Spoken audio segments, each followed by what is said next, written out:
Hi, it's Peter Roby, the athletic director here at Northeastern University, and thanks for watching. I have been thinking about doing some sort of a blog for a number of years now, trying to share some of my thoughts and opinions and values around some of what's going on in college athletics, what goes on in the world of sports, and just basically communicate with folks that might be interested. And felt like maybe a video blog would be the most effective way for me, given my personality and my skills, to do that. So, you know, I'll be anxious to hear from you through Twitter and email and telephone, or however you feel like you want to communicate with us, to let us know what you think.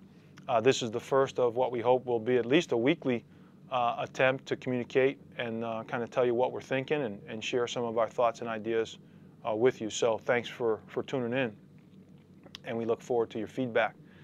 So anyway, you know, there's a lot going on right now. I'm speaking to you on Thursday, the 10th of November, and Penn State made the announcements yesterday around all that's going on their campus, with Coach Paterno being asked to step down, and the president of the university being relieved of his duties.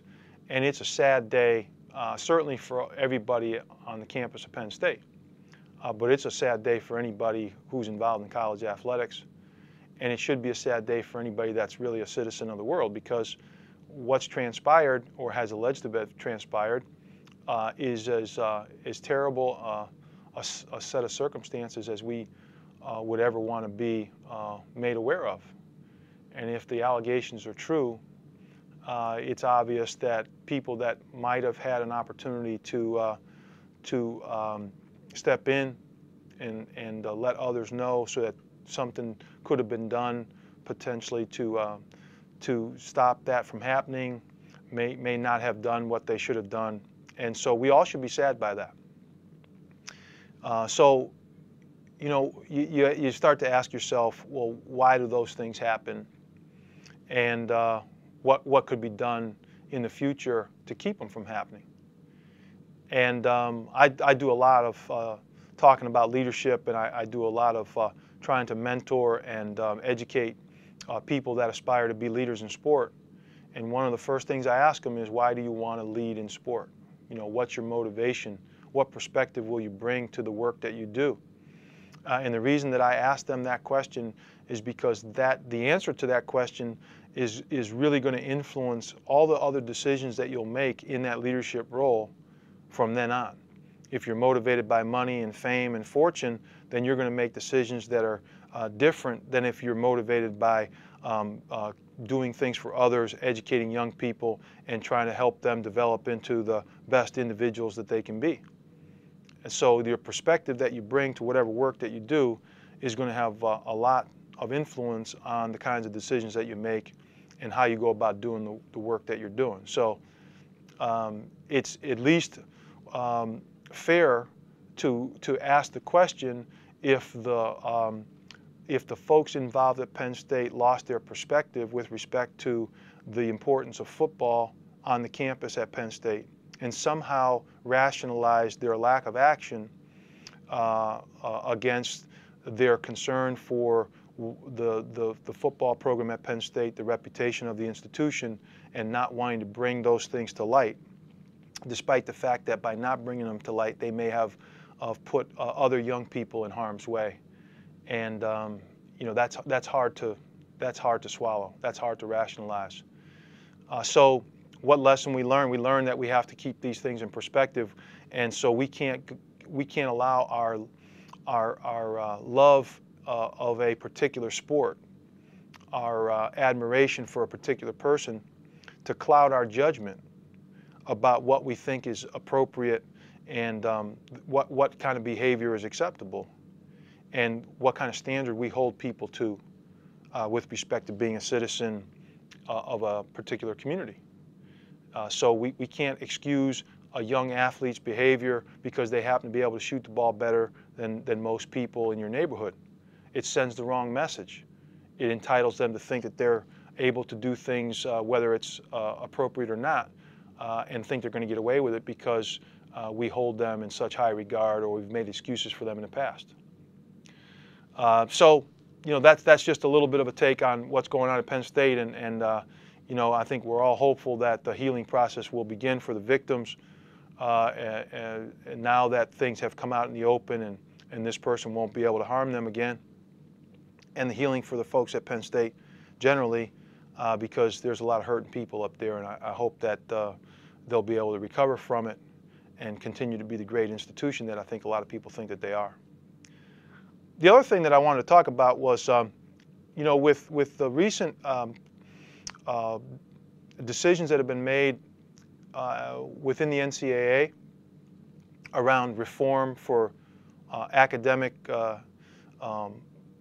behavior and expectations around graduation rates and schools losing scholarships if they don't adhere to certain standards and maybe being banned from postseason play, along with this idea of cost of attendance and meeting the need of student athletes who are receiving full athletics aid in the hope of the cost of attendance being met.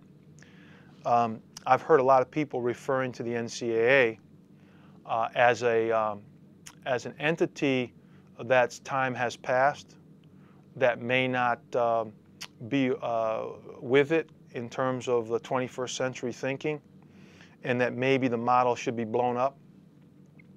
And it suggests to me that people think the NCAA is some big corporate entity, when in fact what we have to remind ourselves of is that the NCAA is made up of individual institutions that have voluntarily decided to become a member of an association that's here to govern itself by its membership. So whatever legislation has been passed has been created and passed and approved by the membership. It's not approved by one person, it's approved by the membership. So if there are things that are going on in the NCAA that we as members don't like, we have a mechanism to change it. So when I hear the media and others talk about the NCAA as if it's some a corporate entity sitting up in an ivory tower, that couldn't be further from the truth. There's an administrative piece to the NCAA that is there to help administer the championships and help us with enforcement and with the financial management of what we do and the marketing of what our teams and the members do.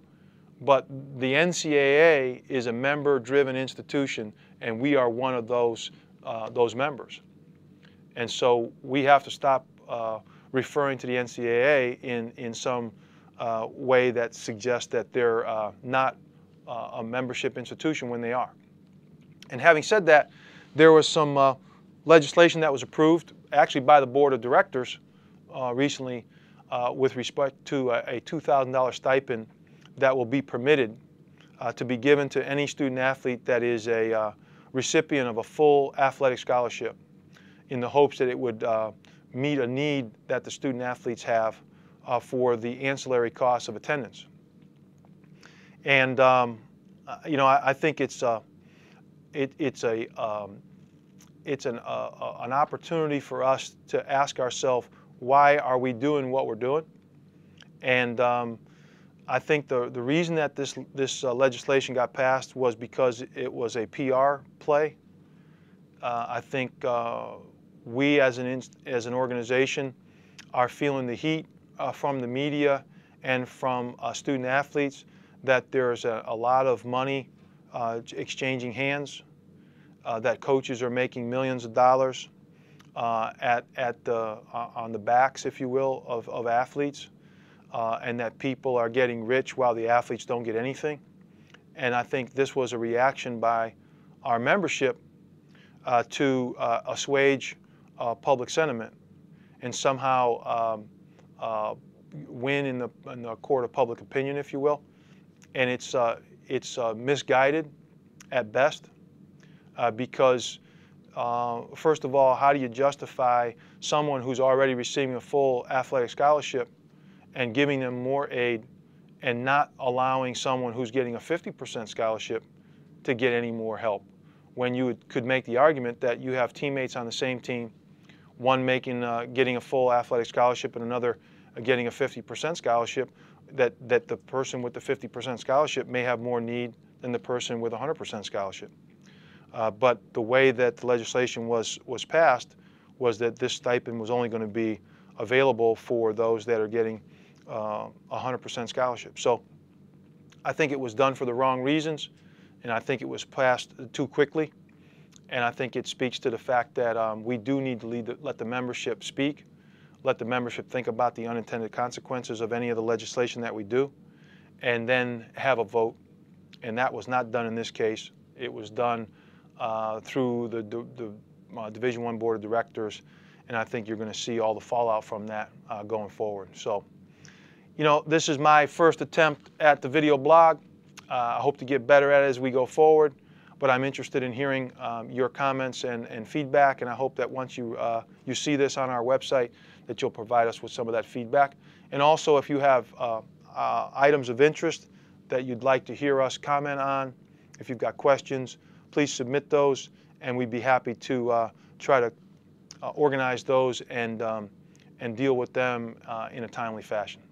So, on behalf of all of us in Northeastern Athletics, we say go Huskies, and thanks so much for all your support and your interest in what we have to say.